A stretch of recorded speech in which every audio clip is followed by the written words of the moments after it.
ஓம் நம சிவாய போற்றிவோம். ஓம் சிவாய நமக. என் அன்பு குழந்தையே, நீ செய்த தர்மத்தின் பலன் நிச்சயம் உந்தலை காக்கும். எவன் ஒருவன் அவன் மனம் சொல்லும் தீய எண்ணங்களை கட்டுப்படுத்தி வருகின்றானோ அவனே வாழ்க்கையில் வெற்றியடைவான். நீ நல்ல எண்ணங்களுடன் செயல் புரிந்தால்தான் நிம்மதி, செல்வம், மகிழ்ச்சி ஆகியவை உன்னை பின்தொடர்ந்து நிழல் போல வரும்.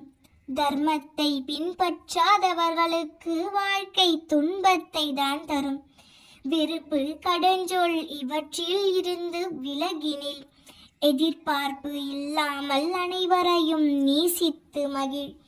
எந்த நேரத்திலும் எந்த நிலையிலும் நிதானத்தை கடைபிடி. இந்த நல்வினைகள் கர்ம பந்தத்தில் இருந்து விடுபடச் செய்து வாழ்வில் உன்னை சந்தோஷமாகவும் நிம்மதியாகவும் வாழ வகை செய்யும். நான் கூறும் வார்த்தைகள் மீது நம்பிக்கை வைத்து செயல்படு. நான் உன்னோடு தான் இருக்கிறேன் என்று இருக்கின்றேன். இனிமேல் உன் வாழ்க்கையில் பொற்காலம்தான். அனைத்தும் வசந்தமே. உன் அம்மாவாக உன் அப்பாவாக நான் இருக்கின்றேன். நான் சில நாட்களாக உன்னை உன்னிப்பாக கவனித்துக் கொண்டுதான் வருகிறேன். பாசம் பாசம் என ஏங்கி அந்த மாயையில் சிக்கி உருகுலைந்து விட்டாய். உண்மையான பாசத்திற்காக நீ ஏங்கும் ஏக்கத்தை காண என்னால் முடியவில்லை. இது மாயை நிறைந்த உலகமென எத்தனையோ வழிகளில் உனக்கு அறிவுரைப்படுத்திவிட்டேன். ஆனால் நீ திரும்ப திரும்ப அந்த மாயை வலையில் சிக்கிக் கொண்டு வெளியேற தெரியாமல் தவிக்கின்றாய். குழந்தையே, இப்போது உனக்கு ஒன்று சொல்கிறேன் கேள். உன் நலனை விரும்பும் உறவாக, அதாவது உன் தாயாக, தந்தையாக, சகோதரனாக, குருவாக, உற்ற தோழனாக நான் இருக்கையில் நீ ஏன் இன்னொருவரின் பாசத்திற்கு ஏங்க வேண்டும்? உனக்குள் இருக்கும் எனக்காக ஏங்கு. நீ ஏங்கத் தொடங்கும் போதே நான் உன் அருகில் வந்து விடுவேன். என்றும் நிரந்தர உறவாக உன்னுடன் நான் இருப்பேன்.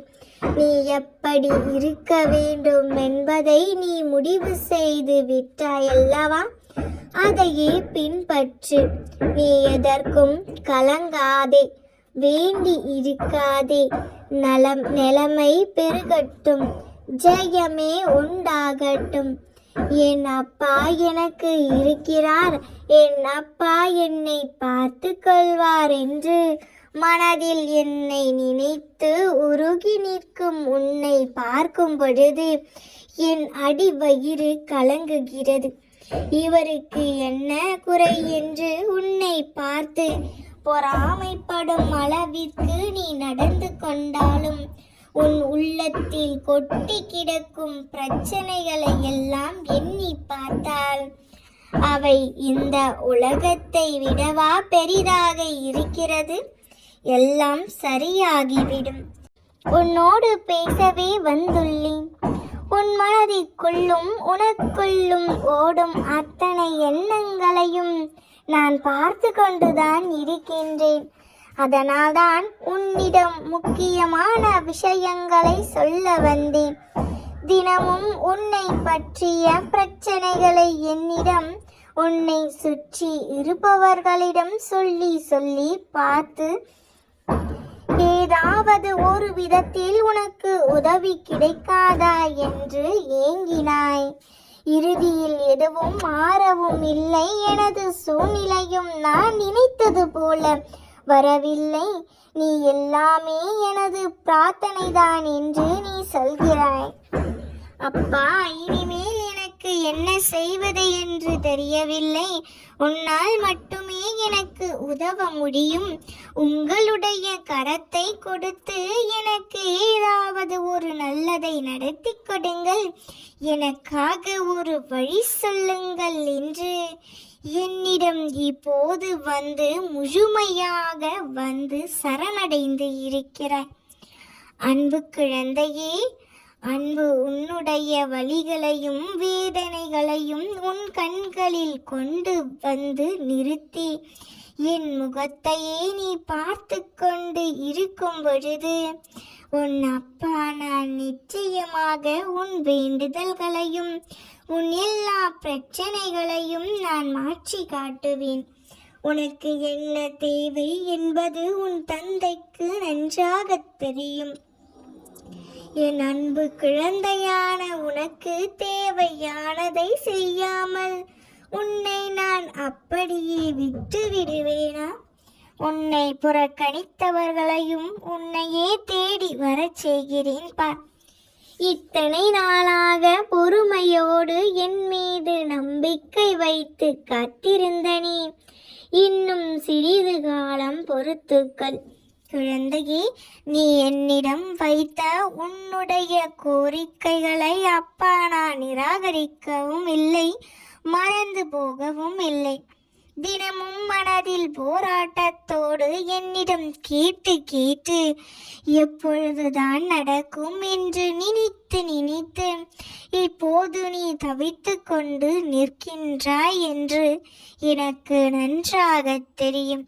உனது இப்போதைய சூழ்நிலையும் எனக்கு தெரியும். இனியும் உனக்கு என்ன நடக்கப் போகிறது என்று எனக்கு நீ என் மீது வைத்திருக்கும் உண்மையான அன்பும் உளமான நம்பிக்கையும் எனக்கு நன்றாக தெரியும். இதற்கு பலனாகவே நீ என்னிடம் விரும்பி கேட்டதை உன் கைகளில் நான் தரப்போகின்றேன். நீ விரும்பியதை உன் கைகளில் தராமல் உன்னை ஒரு பொழுதும் நான் வெறுங்கையாய் அனுப்ப மாட்டேன். எந்த உதவியும் இல்லாமல் நிராகதியாய் நிற்கும் என் பிள்ளைக்கு உன் அப்பா நான் இருக்கின்றேன். கவலைப்படாதே தங்கமே, நம்பிக்கையோடு இரு. நீ என் மீது வைத்த அளவு கடந்த நம்பிக்கைக்காகவே உனது விருப்பத்தை நிச்சயமாக நான் நிறைவேற்றி கொடுக்கின்றேன். அவ்வப்போது உன் மனதில் வரும் தேவையில்லாத எண்ணங்கள், எதிர்மறை சிந்தனைகளையும் முதலில் தூக்கி எறி.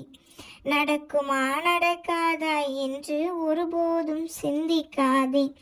நான் இருக்கின்றேன், நம்பிக்கையோடு இரு.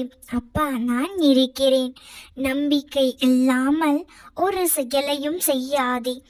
எவ்வளவு பெரிய துயரத்திலும் கூட என் மீது நம்பிக்கை வைக்கும் பொழுது நான் உனக்கு நீ வேண்டியதை அனைத்தையும் நிறைவேற்றி தருவேன். பொறுமையாக இரு. உனது கவலைகளை விட்டுவிடு. அனைத்தும் ஒரு முடிவுக்கு வரும். நீ கடுமையான வேதனையாலும் துயரங்களினாலும் பாவங்களை அதிகமாக செய்திருந்தாலும் எனது ஆலயத்தில் உன் பாதம் பட்டவுடன் உன்னிடத்தில் இருந்து அத்தனையும் விலகிவிடும். நான் இருக்கையில் கவலை எதற்கு? கவலை வேண்டாம். அனுபவிக்க வேண்டும் என்ற சூழ்நிலைக்கு தள்ளப்படும் போது அனுபவித்தே ஆக வேண்டும். அதை தாங்கும் பக்குவம் வேண்டும். நான் ஒரு பக்கிரி நோய் நொடிகள் தாக்குவதால் அதன் சீற்றம் இப்போது அதிவேகமாக வளர்ந்து இருக்கிறது. அதை விரட்ட என்னால் மட்டுமே முடியும். நிச்சயம் விரட்டுவேன். அப்பா இருக்கிறேன் என்ற நம்பிக்கையோடு இரு. கவலைப்படாதே, கைவிட மாட்டேன். உன்னை முழுமையாக பரீட்சிக்க நினைத்தேன். எனக்கு மட்டும்தான் அந்த உரிமை இருக்கிறது. நானே சர்வாதிகாரி. எத்தனை பணிகள் எனக்கு!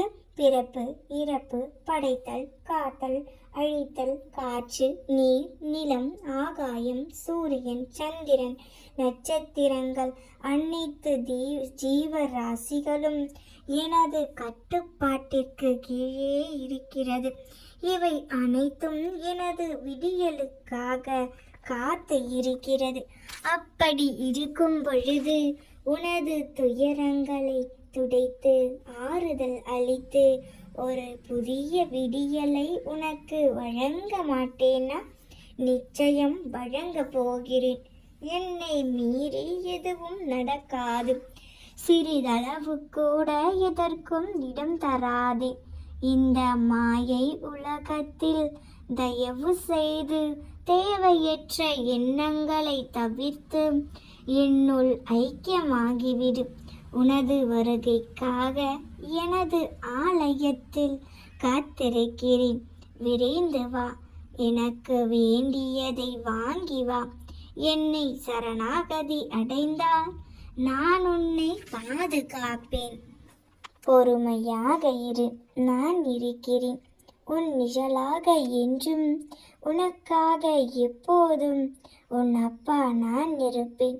பொறுமையும் நம்பிக்கையும் தான் தைரியம். அதை தொலைத்து விடாதே. எப்பொழுது எந்த பிரச்சனைகளை சந்திக்க நேர்ந்தாலும் அதை எதிர்த்து போராட கற்றுக்கொள். அதுவே உன்னை காப்பாற்றும்.